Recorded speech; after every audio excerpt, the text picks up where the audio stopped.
Bismillahirrahmanirrahim. Assalamualaikum warahmatullahi wabarakatuh. Alhamdulillahilladzi ahyana ba'da ma amatana wa ilaihin nusyur. Alhamdulillahi wa kafa. Wassalatu wassalamu ala rasulillahi mustafa wa ala alihi wa sahbihi ahli silki wal wafa. Asyhadu an la ilaha illallah wahdahu la syarikalah. Wa asyhadu anna Muhammadan abduhu wa rasuluh la nabiyya wa la rasula ba'da. Allahumma salli wa sallim ala nabiyyina Muhammadin wa ala alihi wa sahbihi ajma'in amma ba'du. Alhamdulillah, bersyukur kita kepada Allah atas semua nikmat dan rahmat yang telah Allah berikan kepada kita.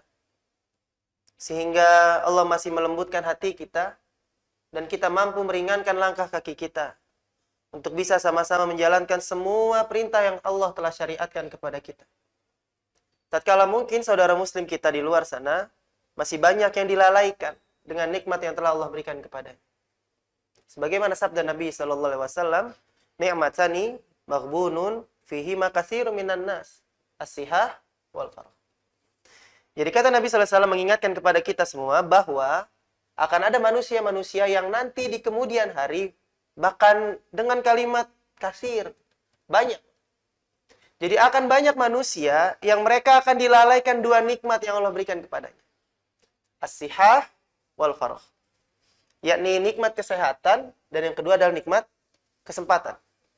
Maka mari kita semua, para jamaah semua, yang hari ini Allah masih berikan kesempatan kita untuk manfaatkan semua nikmat sehat yang Allah berikan kepada kita, dan nikmat kesempatan atau waktu luang untuk beribadah kepada Allah, maka kita harus bersyukur kepada Allah Subhanahu wa taala. Salawat dan salam semoga senantiasa tercurah kepada uswah dan qudwah kita, suri tauladan kita, Rasulullah Muhammad sallallahu alaihi wasallam, yang telah berjuang mensyiarkan Islam. Bahkan kita yang jauh dari Arab sampai hari ini masih bisa merasakan bagaimana nikmatnya Islam. Itu semua berkat perjuangan Nabi sallallahu alaihi wasallam bersama para sahabatnya yang mulia. Dilanjutkan oleh para ulama salaf kita, dilanjutkan oleh para pendahulu kita sampai kepada kita. Mudah-mudahan kita semua yang hadir adalah umat-umat beliau yang senantiasa istiqomah di atas jalan sunnah sampai Allah wafatkan kita dalam keadaan husnul khatimah dan Allah izinkan kita atas ridhonya masuk ke dalam jannah. Amin. Amin ya rabbal alamin. Yang pertama, mungkin izinkan saya memperkenalkan diri, Pak. Nama saya Almirsad Romza. Saya lulusan dari UIN Jakarta. Sekarang lagi menempuh pendidikan S2 di Unisma Bekasi. Jurusan Magister Pendidikan Agama Islam. Dan saya ketemu Ustadz Dimas dari saya SMA kelas 2. Jadi saya tahun 2013 itu belajar sama beliau. Sampai sekarang alhamdulillah beliau jadi senior saya di Unisma, satu alma mater di UIN juga. Beliau juga ustadz saya, guru saya, dan sekarang menjadi partner saya, Pak. Jadi kita sedang membangun sekolah di yayasan di daerah Bekasi Utara, SDIT Al-Fatihah. Beliau diangkat sebagai pembinanya, saya diamanahkan sebagai kepala sekolahnya di sana. Jadi udah lumayan lama, Pak ya. 2013 sekarang 2021. 8 tahun, Pak. Awalnya saya mengaji kitab Tauhid Syekh Shalih Fauzan yang mungkin nanti dibahas di sini juga oleh beliau, tapi kayaknya jangan saya membahas itu, nanti pembahasannya akan hanya mengulang aja, Pak. Karena ilmu saya dari beliau juga. Jadi saya akan coba membahas tema yang lain yang mudah-mudahan nanti ada manfaatnya untuk kita semua. Rumah saya di Alinda, Pak, di Bekasi Utara dekat kecamatan. Dan saya kelahiran tahun 95. Jadi saya seperti anak bapak lah.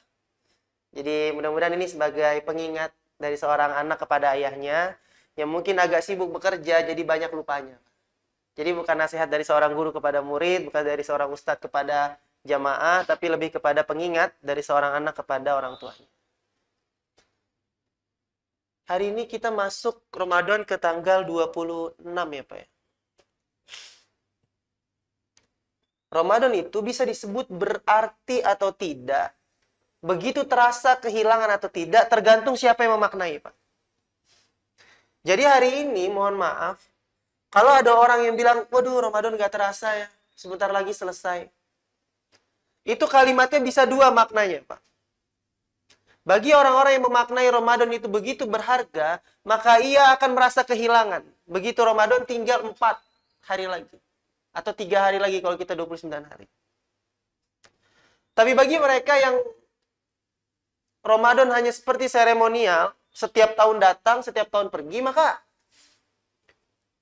yang ada di pikirannya, mohon maaf Pak, cuma THR, mudik, THR, mudik, THR, mudik gitu.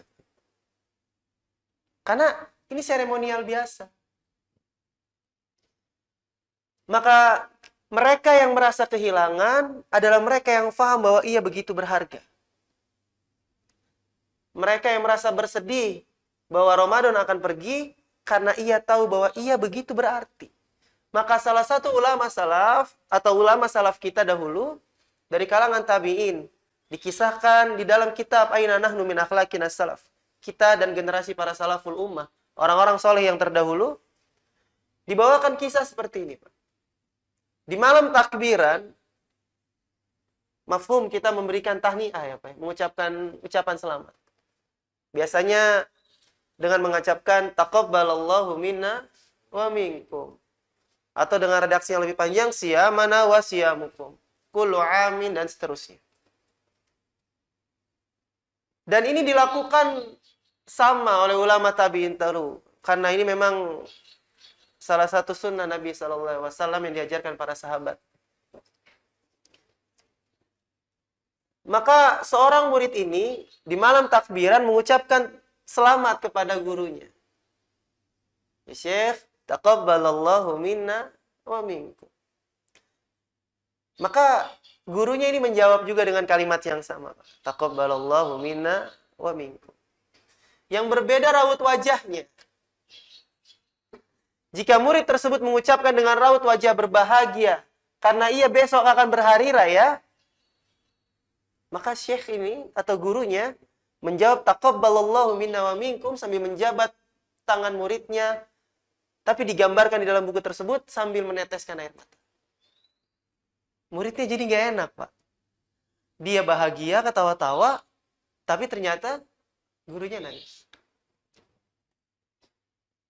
Lalu muridnya bertanya, bukankah kita seharusnya berbahagia karena besok kita akan berhari raya? Aid, kita akan melaksanakan Idul Fitr. Bukankah kita seharusnya berbahagia, wahai guru? Maka syekh ini, ulama ini mengatakan, bagaimana saya bisa berbahagia sedangkan hari-hari di mana Allah melipat gandakan semua amalan kini sudah selesai. Hari-hari di mana Allah memberikan rahmat dan ampunan yang begitu besar. Sekarang sudah habis masanya. Dan kita harus menunggu, bersabar, berjumpa dengannya 11 bulan lagi. Dan di akhir kisah, keduanya menangis. Jadi dua-duanya akhirnya menyadari bahwa, terutama muridnya ini menyadari bahwa memang Ramadan yang begitu berharga sudah pergi. Maka kemarin itu saya ingat banget Pak ya. Ketika Tarhib Ramadan saya mengisi di majelis talim ibu-ibu di daerah Alinda itu Pak.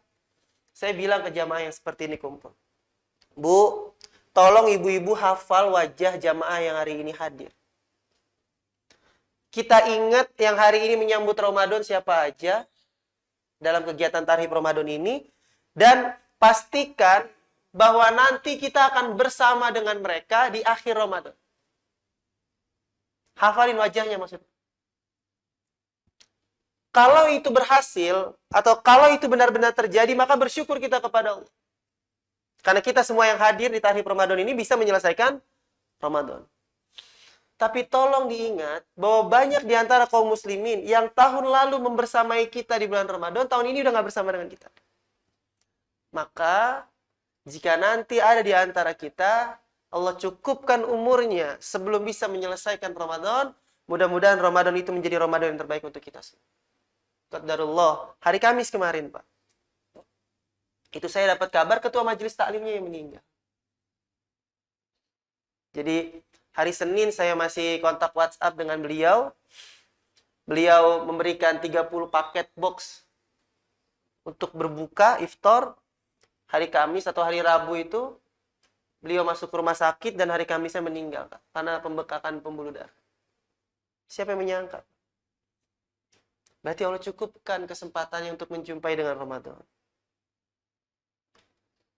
Maka kata Imam Al-Ghazali, ada dua kemungkinan jika Allah masih mengizinkan kita berjumpa dengan Ramadan. Satu, Allah tahu bahwa bekal kita belum cukup. Maka kita dipertemukan dengan Ramadan agar kita mempersiapkan bekal yang terbaik. Dan memang tidak ada bekal yang terbaik kecuali takwa. Tazawwadu fa inna khairaz zadi. Berbekalah kalian, tapi ingat bekal yang terbaik bukan sekedar makanan. Bekal yang terbaik bukan sekedar uang.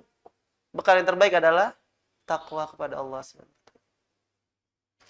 Kemungkinan yang kedua, kenapa Allah mengizinkan kepada kita berjumpa dengan Ramadan? Itu adalah karena Allah tahu bahwa dosa kita masih banyak. Maka diberikan Ramadan kepada kita, karena di bulan ini ampunannya besar. Hadisnya masyhur, qiyam dan siam. Ghufira lahu ma taqaddama min dzambi. Man shoma, man qoma Ramadanan iman wa ihtisaban. Ghufira lahu ma taqaddama min dzambi. Qiyam kita di bulan Ramadan, tarawih kita, saum kita di bulan Ramadan, nilainya kalau dia karena iman dan mengharapkan pahala dari Allah Subhanahu wa taala, ghufira lahu. Menghapuskan semua dosa-dosa yang telah lampau. Tapi ini ada syaratnya ya, Pak. Syarat ini yang kadang-kadang orang lupa dan jarang dibahas oleh para guru-guru kita, Pak. Di mimbar-mimbar masjid.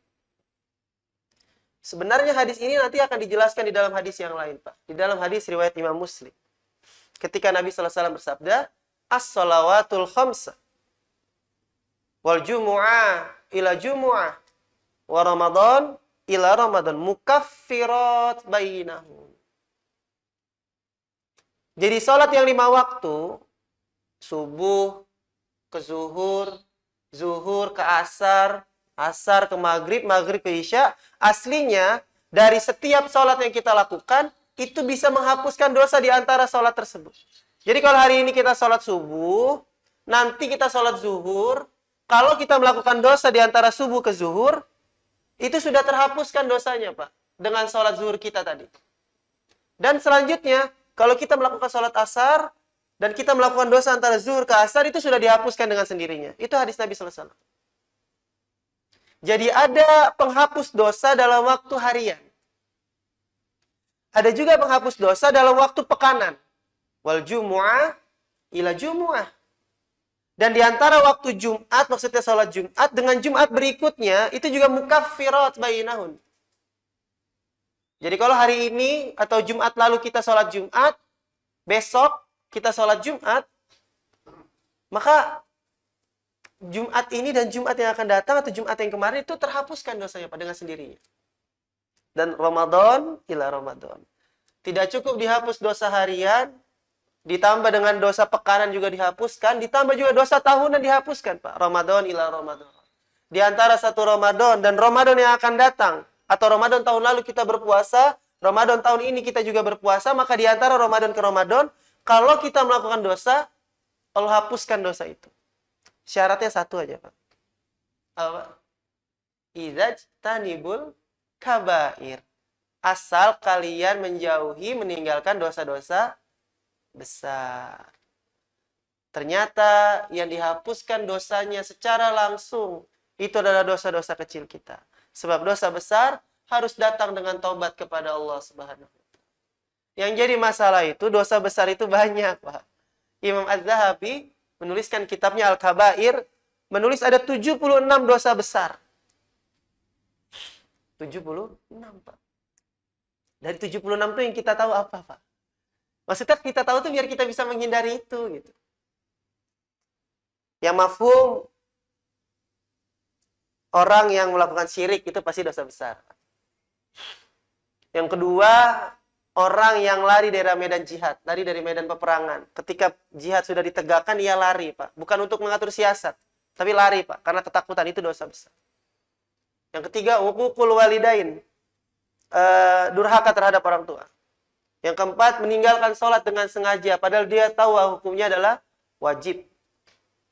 Yang kelima, misalnya membunuh orang tanpa hak.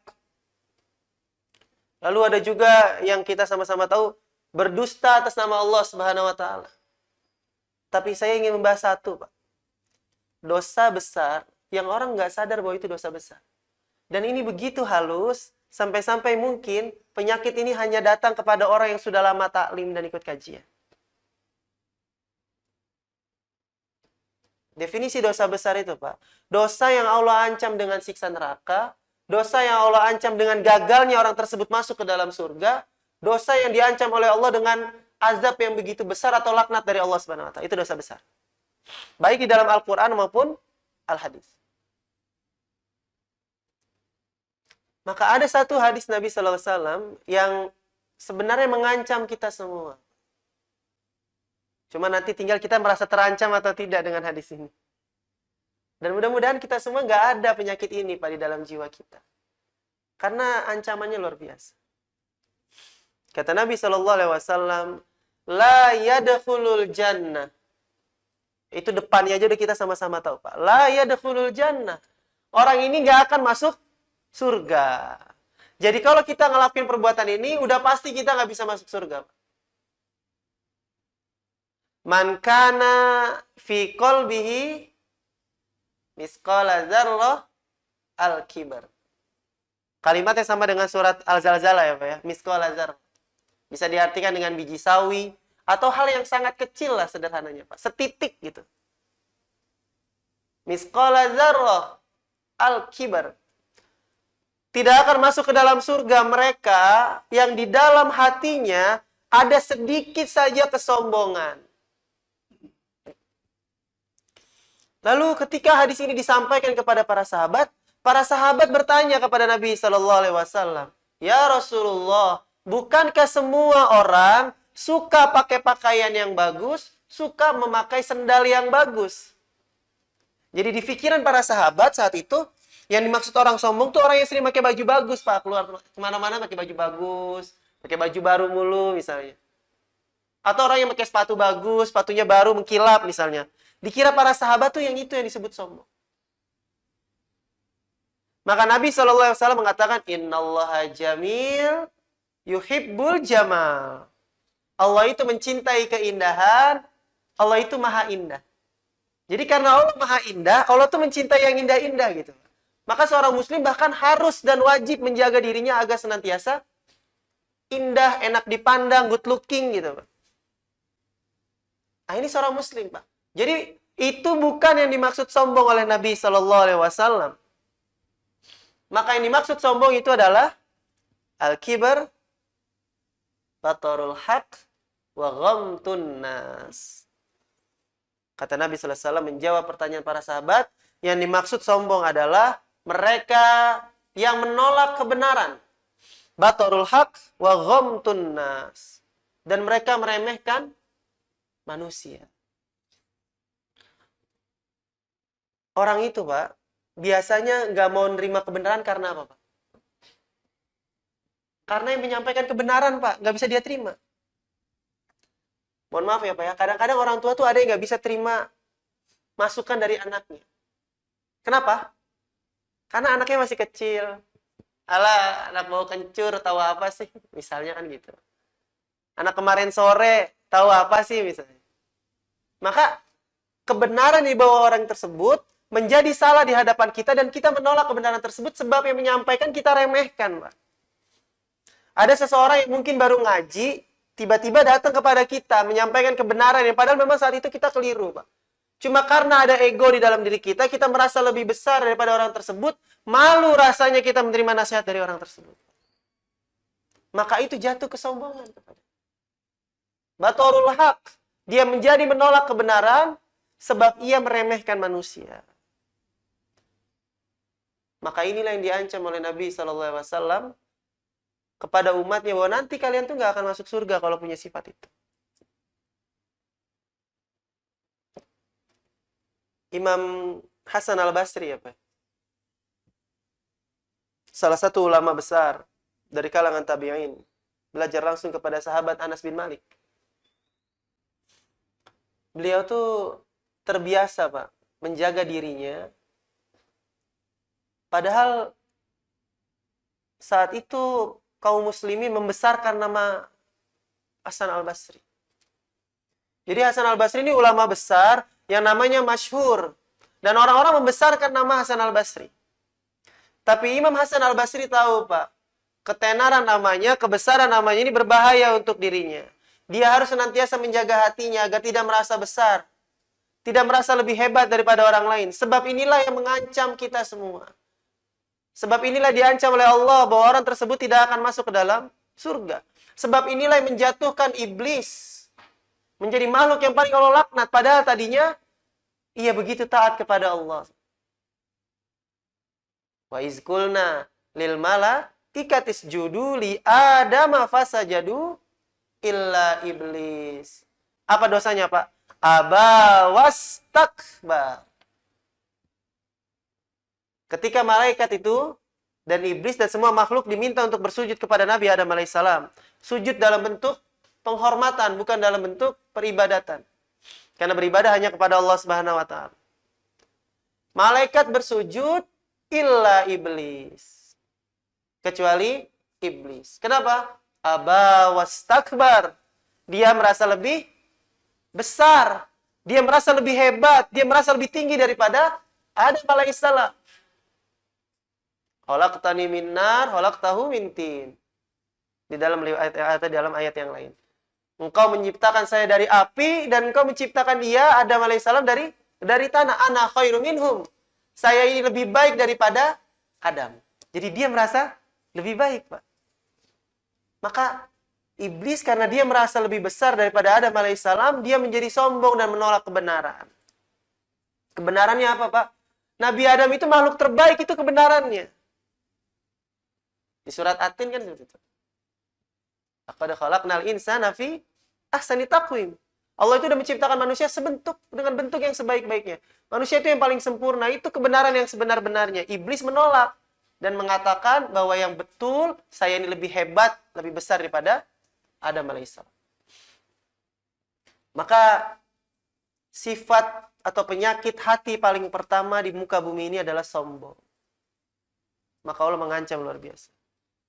Hasan al-Basri paham tentang ini.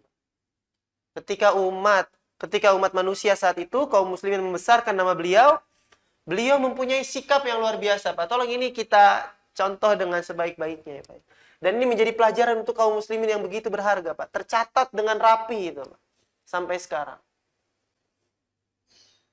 Imam Hasan al-Basri membiasakan dirinya, begitu dia keluar dari pintu rumahnya, kalau ia berjumpa dengan yang lebih tua, beliau akan mengatakan, huwa khairum minni. Jadi kalau Imam Hasan al-Basri berjumpa dengan orang yang lebih tua,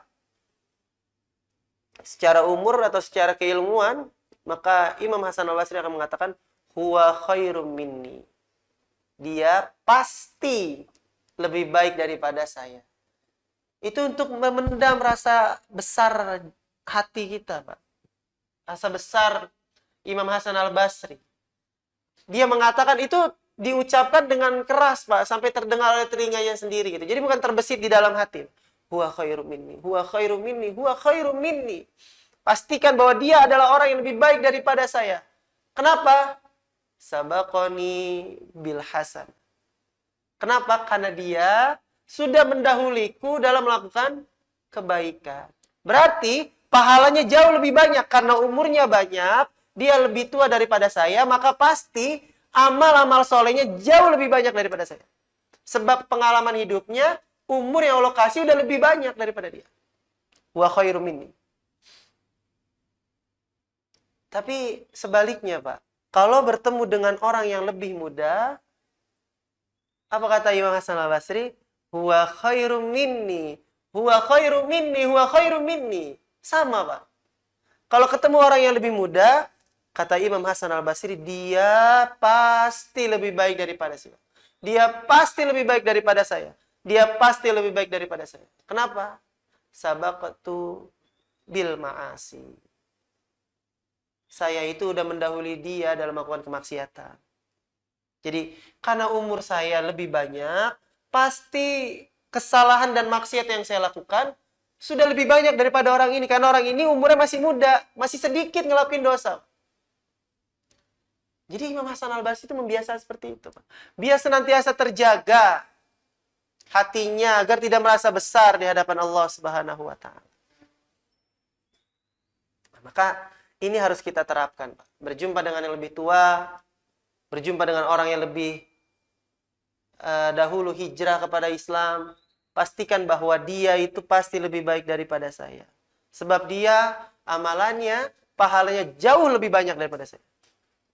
Kalau ketemu yang lebih muda, ketemu yang baru hijrah, maka sampaikan kepada orang tersebut, dia pasti lebih baik daripada saya, sebab dia sedikit melakukan dosa. Saya ini banyak. Itu untuk memendam, Pak, rasa besar jiwa kita. Rasa besar kepala kita, Pak. Rasa sombong di dalam diri kita. Maka ada prinsip unzur, maqala wala tanzur mankila. Lihatlah apa yang dikatakan, jangan lihat siapa yang mengatakan. Jika itu baik, terima. Jika buruk, maka tinggalkan. Nah, itu prinsip sederhana. Nah, inilah salah satu dosa besar yang kita nggak sadar kalau itu dosa besar. Dan itu lembut dan halus. Dan itu kadang-kadang sering muncul di dalam hati kita gitu. Nggak terasa. Kita ngeremehin orang lain. Alah, baru kenal Islam berapa tahun aja udah so-soan ngasih tahu. Kan misalnya gitu. Saya ini udah 15 tahun belajar di masjid apa? Arido ini. Kamu baru setahun 2 tahun ikut taklim, jangan sok-sokan dah ngasih tahu. Misalnya gitu. Nah itu berarti sudah muncul bibit-bibit kesombongan. Berbahaya itu. Tolong kita banyak bermuhasabah, mengevaluasi agar hal tersebut tidak terus ada di dalam diri kita. Karena kalau itu ada terus di dalam diri kita, itu bisa menyebabkan kita gagal masuk ke dalam surganya Allah Subhanahu wa ta'ala. Itu sebagai muqaddimah, Pak, bahwa tolong dijaga hati kita dalam bulan Ramadan. Karena bulan Ramadan ini adalah tarbiyah kepada kita semua. Agar apa yang kita cita-citakan sebagai hamba Allah yang bertakwa, itu benar-benar dapat kita raih dengan sempurna. Saya akan bahas sedikit saja, Pak, tentang memanfaatkan dan memaksimalkan sisa Ramadan yang mudah-mudahan Allah takdirkan kepada kita. Kita nggak ada yang bisa memastikan ya, Pak ya. Kita nih sampai kapan, Pak? Mungkin hari ini Allah cukupkan, mungkin besok, mungkin lusa, mungkin ada yang sampai malam takbiran, mungkin ada yang bisa sampai sholat id. Itu kita belum ada yang tahu. Tapi setiap detiknya, setiap waktu yang masih Allah berikan, tolong dimanfaatkan dengan baik. Karena sekarang itu sudah ada orang-orang yang menyesal, Pak. Sebab Allah memang mengabarkan itu. Di dalam surat ke-23 itu, Pak, ayat 99 dan 100, itu Allah berfirman kayak gini, Pak. Qala rabbirji'uni la'alli a'malu sholihan fima tarak. Sesungguhnya kalau nanti kematian telah datang kepada seseorang, akan ada orang-orang yang berkata kepada Allah, qala rabbirji'uni la'alli a'malu sholihan fima tarak. Ya Allah, kembalikan saya ke dunia. Saya ingin melakukan amal-amal sholih yang dulu saya tinggalkan. Nah, tapi kata Allah, itu cuma omong kosong. Nanti kalau dikembalikan ke dunia juga, kalian kembali lagi seperti dahulu. Jadi ada orang-orang yang menyesal ketika Allah cukupkan umurnya. Nah, maka jangan sampai kita menjadi orang-orang yang menyesal seperti itu. Dan minimal 3 hal, Pak, yang kita maksimalkan, Pak, di sisa Ramadan kita. Dan ini Allah gambarkan di dalam surat Fatir. Surat Fatir itu surat ke-35 ya, Pak. Ayat yang ke-29. Karena udah disiapin whiteboard, saya pakai apa ya.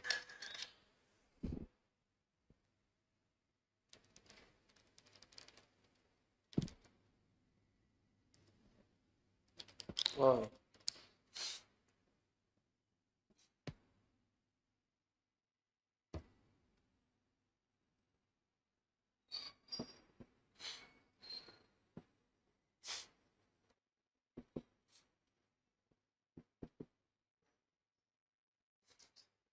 Di dalam surat Fatir, Allah Subhanahu wa taala berfirman, "Innalladzina yatluna kitaballah wa aqamus shalah wa anfaqu mimma razaqnahum sirra wa alaniyah yarjuna tijaratan lan tabur."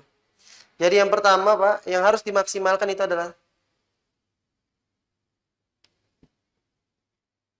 yatluna kitaballah, mereka yang bertilawah, yaitu Al-Qur'an.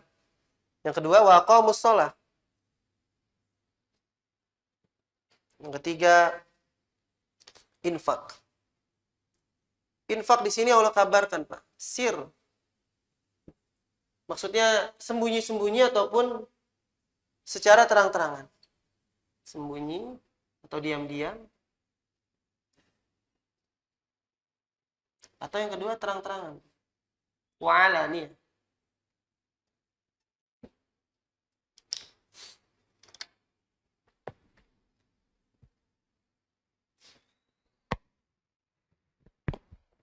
Bapak dulu ketika mau masuk Ramadan sudah membuat target belum, Pak?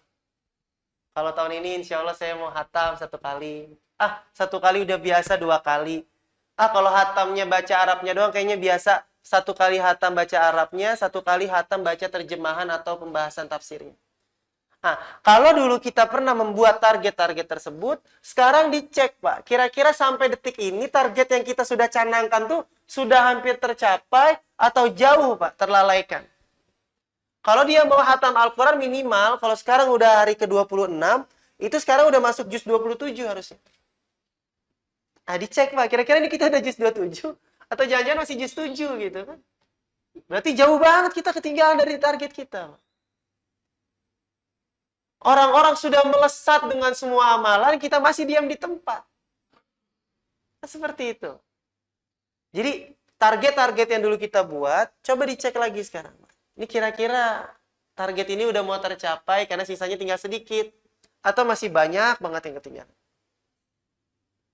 Nah, target pertama kita, Pak, yang harus dimaksimalkan di sisa-sisa Ramadan, itu adalah tilawah Al-Quran. Tentunya, bertilawah ini, tolong dijaga dengan kualitas yang baik. Jadi kalau kita belum bisa baca Al-Quran dengan baik dan benar, maka menurut saya yang terbaik tahapan awal di bulan Ramadan ini menjadi bulan di mana kita belajar baca Al-Quran dengan baik gitu. Dibanding kita kejar-kejaran menghatamkan Al-Quran, tapi bacaan kita belum baik, Pak. Khawatir bukan mendapat kebaikan, malah kita mendapatkan dosa karena tahu salah, tapi nggak mau belajar. Nah, maka kalau kita masih di tahapan belum bisa baca Al-Quran dengan baik dan benar, menurut saya bulan ini adalah bulan yang tepat untuk kita belajar Al-Quran. Kalau kita sudah bisa baca, maka memperbanyak kualitas dan kuantitasnya. Ditingkatkan kuantitasnya sambil diperbaiki terus makhraj dan lain sebagainya. Saya tuh agak kurang sepakat ya, Pak ya, mohon maaf. Kalau ada orang yang dia demi mengejar hataman Quran, bacaannya jadi cepat dan gak beraturan. Dan itu hampir saya dengar di beberapa masjid ketika iktikaf, Pak. Jadi bacanya cepat banget. Dan kadang-kadang cepatnya tidak sesuai dengan tajwidnya. Yang diinginkan Allah Subhanahu wa taala, yang sebenarnya diisyaratkan Nabi SAW memperbanyak tilawah Al-Quran, itu bukan tentang berapa kali menghatamkannya, Pak. Tapi berapa sering berinteraksi dengan Al-Qurannya. Jadi walaupun bapak-bapak bacanya pelan, tartil, pelan-pelan, walaupun dia tidak memasang target yang banyak, itu dengan sendirinya kalau dia sering berinteraksi dengan Al-Quran, itu hatamnya banyak, Pak. Karena lagi senggang sedikit, langsung baca Al-Quran. Walaupun bacanya pelan-pelan. Nah, jadi menurut saya yang terbaik adalah memperbanyak interaksi dengan Al-Quran. Bukan tentang hatamannya berapa kali. Dengan makin sering berinteraksi, hataman itu bertambah dengan sendirinya. Tercapai langsung. Saya kemarin berhasil membuktikan itu, Pak ya. Ternyata kalau kita cuma mentarget 1 hari 1 juz, itu ya kita kalau udah dapat 1 juz di hari itu udah malas-malesan, Pak. Oh, udah 1 juz nih, asar udah 1 juz. Biasanya kita udah malas ngelanjut, Pak, karena pikir kita, udah berhasil nih 1 juz kan gitu. Tapi kalau kita mau memperbanyak interaksi, mau dia udah dapat 1 juz, mau dia udah dapat 2 juz, mau dia belum dapat 1 juz, itu makin terus, nggak sadar nanti dia banyak, Pak. Jadi tahun ini saya baru memulai Pak mendawamkan 10 hari iktikaf Pak. Tanpa keluar dari masjid, jadi full. Walaupun saya nggak menyalahkan kalau ada orang yang iktikaf yang disebut dengan apa Pak? Kalong ya Pak ya. Iktikafnya kalong ya Pak. Datangnya malam, subuh, pulang. Kalau menurut saya itu jauh lebih baik Pak daripada yang nggak iktikaf. Walaupun itu belum sempurna atau belum memang sesuai dengan sunnah Nabi Sallallahu Alaihi Wasallam. Tapi itu jauh lebih baik daripada mereka tidak iktikaf.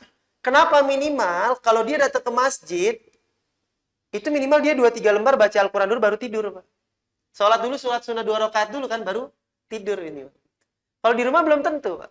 Maka terserah aja Pak, dia bilang cuma pindah tempat tidur, tadinya di rumah sekarang tidur di masjid, ya nggak apa-apa, itu jauh lebih baik kok. Daripada tidak. Kan seperti itu. Tentunya keutamaan itu kalau dia bisa 10 hari tidak pulang. Jadi saya keluar kalau ada jadwal aja. Kultum, terus ada hal-hal yang urgent. Sisanya saya harus berdiam diri di dalam masjid itu. Dan ini baru tahun pertama. Dan saya coba mempraktekkan itu, Pak. Mendawamkan, membaca tanpa mentargetkan. 1 juz, 2 juz. Ya. Jadi, waktu-waktunya harus diisi terus dengan baca Al-Quran. Ternyata, Pak, tanpa sadar itu bisa menghabiskan 3-4 juz, Pak, dalam 1 hari. Itu kita bacanya biasa aja, Pak. Nggak, berapa halaman? Kita kan seringnya, mohon maaf ya, Pak. Berapa halaman lagi nih 1 juznya nih? Biasanya kan 1 juz 21 halaman ya, Pak, ya? Atau 10 lembar ya. Itu kalau udah halaman 18 3 lagi. Jadi kita hitung-hitungannya begitu terus gitu. Kalau udah 21 halaman udah 1 juz, udah nyantai lagi kan gitu, Pak. Itu yang maksud saya, tolong yang kayak gitu tuh dikurangin, Pak. Jadi yang kita fokuskan adalah seberapa sering interaksi kita dengan Al-Qur'an itu. Dengan sendirinya hatam tuh tercapai, Pak. Itu ya, Pak. Jadi memperbanyak bacaan Al-Qur'an itu bukan tentang mengejar target berapa hafalannya, berapa bacaannya, hataman. Tapi memperbanyak intensitas kita berinteraksi dengan Al-Quran. Hadisnya masyhur. Bapak-bapak mungkin mafhum, sudah disampaikan oleh para ustadz kita. Bahwa setiap huruf bernilai 10 kebaikan. Man qara'a harfan min kitabillah.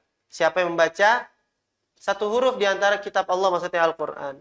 Falahu bihi hasanatun bil asyri amsalihah. 1 hurufnya dikalikan 10 kebaikan atau 10 pahala. La aqulu alif lam mim harfun. Walakin alif harfun, lam harfun, mimma harfun. Jadi kalau bapak-bapak kita semua baca alif lam mim, pada dasarnya kita udah baca 3 huruf, Pak. Dikali 10 kebaikan, 30 kebaikan. Bismillahirrahmanirrahim, 19 huruf. Berarti kita 19 tambah 3, 20. 1. Cuma bismillahirrahmanirrahim. Alif lam mim. 21, Pak. Kali 10, 210. Itu hitung-hitungan manusia aja sih, Pak.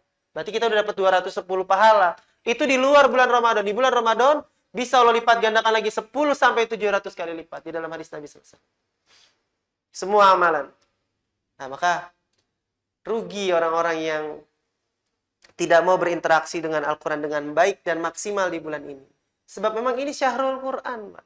Syahrul Ramadan alladzi unzila fihi al-Quran hudal linnasi wa bayyinatin minal huda wal furqan. Di bulan ini Allah turunkan Al-Quran sebagai petunjuk, sebagai pembeda, Al-Furqan untuk manusia.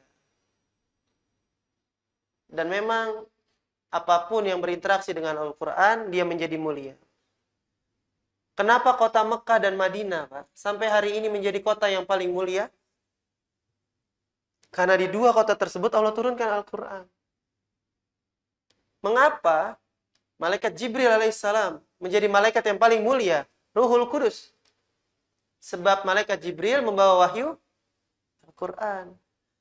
Kenapa Nabi Muhammad SAW menjadi nabi yang paling mulia?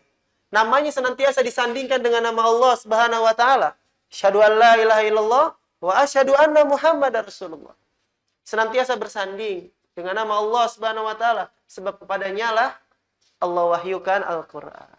Maka manusia jika ia ingin dimuliakan di hadapan Allah Subhanahu wa taala dan di hadapan makhluk, dia harus berinteraksi dan memuliakan Al-Qur'an.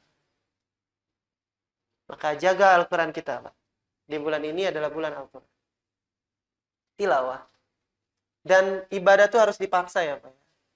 Mungkin awalnya kita 2 lembar, 3 lembar haus, capek, istirahat. Atau kalau kebanyakan baru 1 lembar udah berat mata kita gitu kan Pak. Nah, itu proses Pak, harus dipaksa dulu. Nanti lama-lama terbiasa 1 lembar, 2 lembar. Kebiasa 2 lembar, 3 lembar. 3 lembar, 4 lembar. Lama-lama terbiasa banyak itu. Saya sedikit memotivasi kita Pak. Kemarin tuh saya sempat bertemu dengan ibu saya. Jadi karena saya itikaf 10 hari, beliau datang ngasih takjil untuk Masjid Al-Fatihah sekalian ketemu sama saya. Sebelum saya iktikaf di 20 hari pertama itu, saya tahu kalau ibu itu sudah hatam yang keempat, Pak. Jadi di 20 hari pertama sudah hatam 4 kali. Dan kemarin ketika saya ketemu terakhir kali itu berarti ke-25 ya, Pak. Itu sudah masuk hataman yang ke-7, Pak. Dalam hati saya bagaimana bisa gitu, Pak. Sudah hatam yang ke-7 tuh gimana caranya gitu. Tapi memang sebelum saya itikaf pun saya selalu asal saya pulang lihat lagi baca Al-Qur'an. Saya mau tidur saya lihat ibu saya lagi baca Al-Qur'an.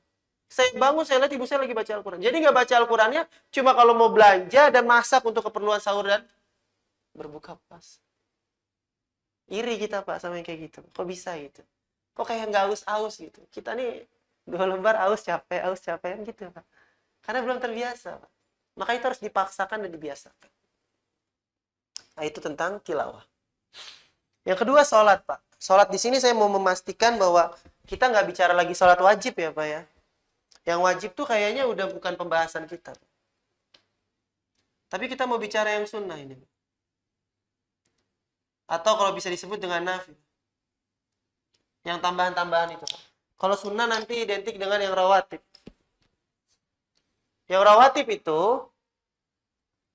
di dalam hadis Nabi SAW, di dalam hadis Bulughul Maram juga ada bahwa Nabi itu mengabarkan siapapun yang dawam itu menjaga ya Pak. Menjaga dalam satu harinya sholat sunnah sebanyak 12 rakaat Pak. 12 rakaat sunnah sholat sunnah rawatib. 2 sebelum subuh, 4 sebelum zuhur, 2 setelah zuhur, 2 setelah maghrib, dan 2 setelah isya. Maka Allah pastikan dia akan dibangunkan rumah di surga. Bagi yang dawam. Maka kita ini kan sudah banyak waktu luangnya Pak. Terlebih kalau di Masjid Al-Muhajirin itu dekat rumah saya itu Pak, banyak karyawan-karyawan yang mengambil cuti itu sengaja Pak di 10 hari terakhir. Biar dia bisa fokus untuk iktikaf. Bapak-bapak di sini kan saya lihat sudah banyak yang senior sepertinya Pak ya, secara umur. Maka Allah sudah memberikan kesempatan sampai umur saat ini tuh udah luar biasa gitu Pak. Karena aslinya kan sitin wa sab'in Pak. Aslinya tuh umur manusia tuh 60 sampai 70 kan Pak. Nah, maka kalau kita sudah sampai di umur 60, itu sebenarnya nanti kalau udah di atas 63 atau 70 itu sebenarnya udah bonus luar biasa itu Pak. Saya ini sekarang umurnya 26 Pak, belum tentu sampai 27, 30 atau kayak bapak-bapak di sini. Maka kita bersyukur Pak, Allah masih memberikan kita umur yang panjang. Dan yang terbaik adalah tulu umuruhu wa sunat amaluhu. Mereka yang terbaik adalah mereka yang panjang umurnya tapi juga baik amalannya. Nah, jadi mudah-mudahan bapak-bapak ini termasuk yang terbaik Pak, karena umurnya panjang dan di dalam ketaatan. Nah, sholat di sini Pak, yang saya maksud adalah sholat-sholat sunnah dan nafil. Tarawih itu Pak maksudnya Pak. Kalau di bulan ini tuh kita perbaiki tarawih kita. Duha. Kira-kira duha kita biasanya 2, 4, 6 atau 8 misalnya. Atau jangan-jangan kita nggak duha lagi. Masya Allah rugi Pak. Kalau nggak bisa 8, 6. Nggak bisa 6, 4. Nggak bisa 4, 2. Karena prinsip dalam beramal tuh mala yudriku kullu la yutraku kullu. Kalau nggak bisa diambil semuanya, jangan sampai ditinggalkan semuanya. Kita ini nggak bisa jadi hafiz Quran 30 juz. Minimal jangan sampai kita nggak hafal Quran sama sekali. Gitu. Kita ini nggak bisa sholat duha 8 rakaat, minimal jangan sampai duha aja kita nggak 2 rakaat itu. Nah gitu Pak, prinsip dalam beramal itu seperti itu. Kita nggak bisa hataman Al-Quran, minimal di bulan ini tuh kita memperbanyak baca Al-Quran walaupun nggak hatam. Jangan sampai kita malah nggak sama sekali. Kita nggak bisa iktikaf yang sempurna 10 hari tanpa pulang. Maka minimal jangan sampai kita nggak iktikaf tadi Pak. Minimal mau iktikafnya Datang habis tarawih, pulang sebelum subuh atau habis subuh ya nggak masalah. Jadi itu prinsip dalam beramal, Pak. Mala yudriku kullu la yutraku kullu. Kalau misalnya dia nggak bisa dapat semuanya, jangan sampai dia tinggalkan semua. Nah, sama dengan sholat-sholat sunnah, Pak. Tarawih terutama. Kalau bapak-bapak mohon maaf, bisa memaksimalkan waktunya dan harusnya bisa dimaksimalkan. Untuk tarawih 11 rakaat kah atau 23 silahkan aja. Yang terpenting Bapak cari tempat yang kalau sholat itu mendatangkan kekhusyuan. Kemarin sempat viral kan Pak? Yang sholat tarawih berapa Pak? Yang 7 menit ada, yang 8 jam ada Pak. Yang 8 jam yang di Temboro, betul. Itu dua-duanya viral, tapi kalah viral yang 8 jam itu kalah viral Pak. Masih kalah viral sama yang 7 menit atau 10 menit itu. Tapi mohon maaf ya Pak ya, kita hari ini mungkin ngelihatnya aneh ya Pak ya. Tapi saya khawatir itu kalau ada di sekitaran Bekasi dikejar itu Pak sama masyarakat Bekasi itu Pak. Karena cepat selesainya. Khawatir itu kan. Kita hari ini ngeliat beritanya tuh kayaknya, oh sholat apa itu? Masa sholat 10 menit, 23 rakaat. Jangan-jangan kalau ada di sekitaran kita itu kita kejar Pak. Sebab apa? Kita kalau dengar imam bacaan panjang sedikit, itu dalam hati udah, ya.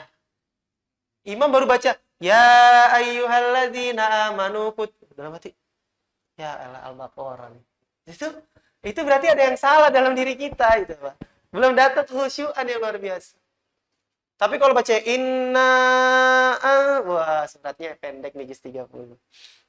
Nah, jadi kalau masih seperti itu, berarti kita masih belum hebat Pak dalam salat kita. Dan ada cerita dari Ustadz Hanan, Pak. Ustadz Hanan Ataki ketika beliau kuliah di Mesir saat itu, beliau kaget, Pak. Datang ke Mesir, itu dalam satu hari, sholatnya 10 juz, Pak. Satu hari. Kalau di Temboro itu kan satu kali hataman ya, Pak ya.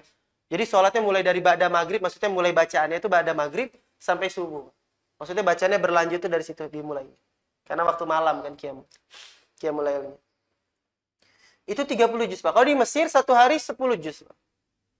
Ustadz Hanan kaget, Pak. Dia mau pulang, dia malu. Udah sholat, masa kagak nggak diselesain kan gitu, diselesaikan. Dan selesai sholat, dia bertemu dengan seorang yang tua, Pak. Syekh. Karena syekh itu panggilan untuk orang yang tua. Baik secara ilmu ataupun umur. Ditanya sama Hanan Ataki nih, Pak. Kalau bahasa kitanya, Pak, Bapak sholat kayak tadi kuat, Pak. Alhamdulillah, Pak. Nggak terlihat wajah kelelahan dari seorang Bapak tadi. Ustadz Hanan Atakinya udah pegang-pegang lutut itu, Pak, kalau bahasanya dia, Pak. Udah kepegel, masih muda, pada lagi kuliah saat itu di Mesir.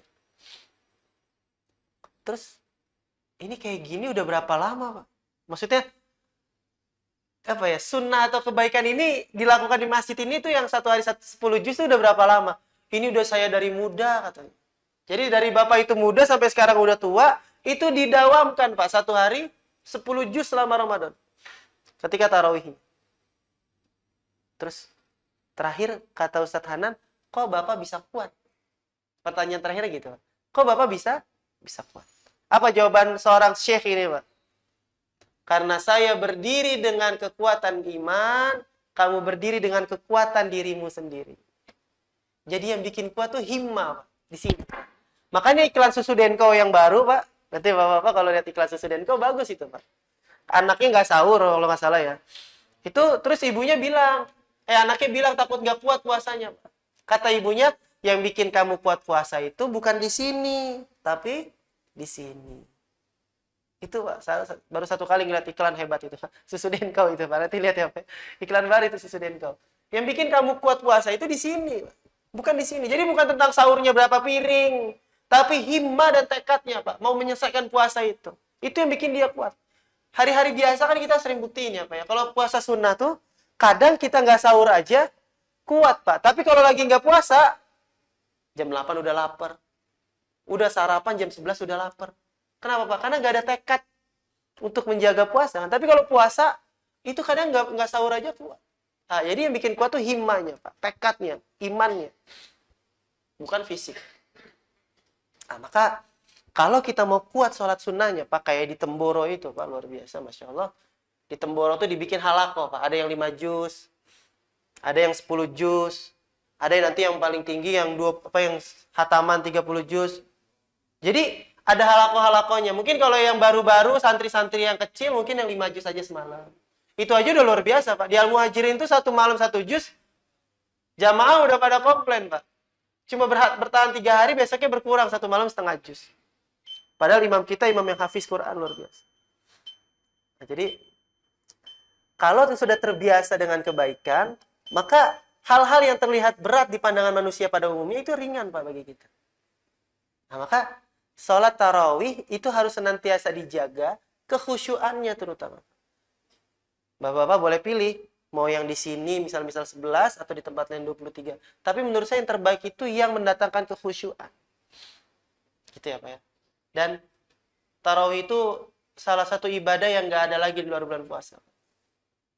Kalau nanti kita mau sholat malam, kembali lagi ke sifat aslinya, Pak, tahajud itu. Dan yang terbaik di tahajud adalah sepertiga malam terakhir. Nah, maka sholat sunnah ini yang menjadi nafilah untuk kita, tolong dijaga dengan baik. Tarawih terutama. Dan yang terakhir, yang harus dijaga adalah infak. Infak di bulan Ramadan ini diakhiri dengan zakat fitrah. Tapi bagi saya, di bulan Ramadan ini infak yang terbaik adalah dengan memberikan iftar. Jadi, mungkin di masjid ini pun sudah ada ya Pak jadwalnya. Harusnya itu dibikin jadwal untuk per orang, Pak. Atau per apa nih di sini per RT ya mungkin ya. Jadi nanti semua orang tuh kebagian untuk berdonasi memberikan iftar karena itu membagi kebaikan, Pak, membagi amal saleh. Berlaku hadis Nabi, "Man fattara shaiman, kana lahu mislu ajri ghairu annahu ayankusu as-shaimu syai'a." Kalau ada orang yang memberikan iftar kepada orang yang berbuka puasa, maka dia akan mendapatkan pahala yang sama. Hari ini mungkin ada jamaah 30 orang, Pak. Ada yang kebagian untuk memberikan iftar. Maka dia mendapatkan pahala 30 orang berpuasa. Sedangkan tadi man shoma Ramadan, satu aja orang yang berpuasa, ghufira lahu ma taqaddama min dzambi. Ini kita dapat 30, Pak. Ketika kita memberikan iftar untuk orang yang berpuasa. Dan iftar itu nggak harus yang bikin sampai kenyang. Harus nasi box, pakai ayam, pakai rendang, enggak, Pak. Karena di hadis yang lain Nabi bilang, ittaqun nar walau bisyikki tamrah. Takutlah kalian kepada api neraka, walaupun kalian hanya berinfak sebutir kurma. Nah, jadi apapun yang punya kita infakkan. Karena itu yang bisa menyelamatkan kita. Karena itu yang menjadi bekal kita. Karena itu yang menjadi tabungan kita. Man yazra'u yahsadu. Siapa yang menanam, dia akan menuai. Dan hari ini adalah waktunya menanam, Pak. Kenapa? Karena tanahnya lagi gembur. Tanahnya lagi bagus. Cuacanya lagi cocok untuk bertanam. Nanti kita tuai pahalanya di akhirat. Bulan ini tuh Allah bilang inilah bazar. Di ayat tadi tuh, Pak, di surat Fatir itu Allah tutup dengan kalimat apa? Yarjuna tijaratan lan tabur. Bulan ini, atau dengan orang-orang yang melakukan amalan ini, mereka sedang mengharapkan dengan Allah perdagangan yang tidak mendatangkan kerugian, lantabur. Orang kalau wirausaha, Pak, pengusaha kadang untung, kadang rugi, Pak. Ini Allah tawarkan, mau nggak kalian, saya tawarkan perdagangan yang tidak akan rugi. Apa itu? Berdagang dengan Allah, berniaga dengan Allah. Allah tawarkan surga, kita jemput dengan amal-amal saleh. Maka inilah bulan bazar, di mana Allah tawarkan surga kepada kita, bagi mereka yang mau menjemputnya dengan melakukan banyak amal saleh. Minimal, jaga 3 amalan ini. Kalau amalan ini sudah kita jaga dengan baik, puasa kita sudah menjadi puasa yang berkualitas, maka mudah-mudahan kita termasuk hadis Nabi Shallallahu Alaihi Wasallam di dalam hadis riwayat Imam Muslim. Kata Nabi Shallallahu Alaihi Wasallam, Inna fil jannah baban yuqalu lahu ar-rayyan. Sesungguhnya di surga itu ada satu pintu surga khusus yang bernama ar-rayyan. Biasanya, Pak, pintu surga itu disebutkan dengan nama amalannya, Pak. Babus sholah, pintu yang dikhususkan untuk orang-orang yang sholatnya baik. Babul jihad, untuk orang-orang yang berjihad. Babus sodaqah, untuk orang-orang yang bersodaqah. Tapi ini tidak disebut dengan babus siam. Walaupun nanti di riwayat yang lain ada yang disebut dengan babus siam, tapi disebut dengan babur royah, atau pintu royah. Hebatnya pintu ini, Pak, la yadkhulu, tidak akan masuk ke dalamnya illa shaim, kecuali orang yang berpuasa. Hatta yakul, sampai-sampai nanti di alam akhirat itu pintu surga ini, Ar-Rayyan ini akan berkata, hatta yakul aina shaimun fayaqumu. Mana orang-orang yang dahulu ketika di dunia dia berpuasa dengan baik dan benar, fayaqumun, berdiri masuk ke dalam surga lewat pintu ini. Jadi pintu surga yang memanggil kita, Pak. Maka mudah-mudahan kita semua yang berpuasa dengan benar di tahun ini akan menjadi orang-orang yang dipanggil dan berdiri di hadapan pintu Ar-Rayyan, lalu berbondong-bondong masuk ke dalam surganya Allah Subhanahu wa ta'ala. Dan kita mendapatkan label terbaik dari Allah Subhanahu wa ta'ala sebagai hamba Allah yang bertakwa, sebab kita benar-benar menjaga semua adab. Kita benar-benar menjaga semua sunnah. Kita benar-benar menjaga semua hal yang bisa membatalkan puasa dan membatalkan pahala puasa kita. Sehingga betul-betul kita menjadi la'allakum tattaqun dan berhak mendapatkan surganya Allah Subhanahu wa ta'ala. Wallahu a'lam bishawab. Mungkin itu yang dapat kami sampaikan. Mudah-mudahan ada manfaatnya untuk saya pribadi dan umumnya untuk kita semua. Dan kalau ada kalimat yang salah, kurang berkenan, mudah-mudahan Allah maafkan. Dan para jamaah, bapak-bapak semua, membukakan pintu maaf yang sebesar-besarnya untuk saya. Sebelum ditutup, Pak, mungkin ada yang mau ditambahkan, atau mungkin ada yang mau diberikan masukan kepada saya persilakan. Cukup ya, Pak? Kalau tidak ada, kita cukupkan. Subhanakallahumma bihamdika asyhadu an la ilaha illa anta astaghfiruka wa atubu ilaik. Wa akhiru da'wana alhamdulillahi rabbil alamin. Assalamualaikum warahmatullahi wabarakatuh.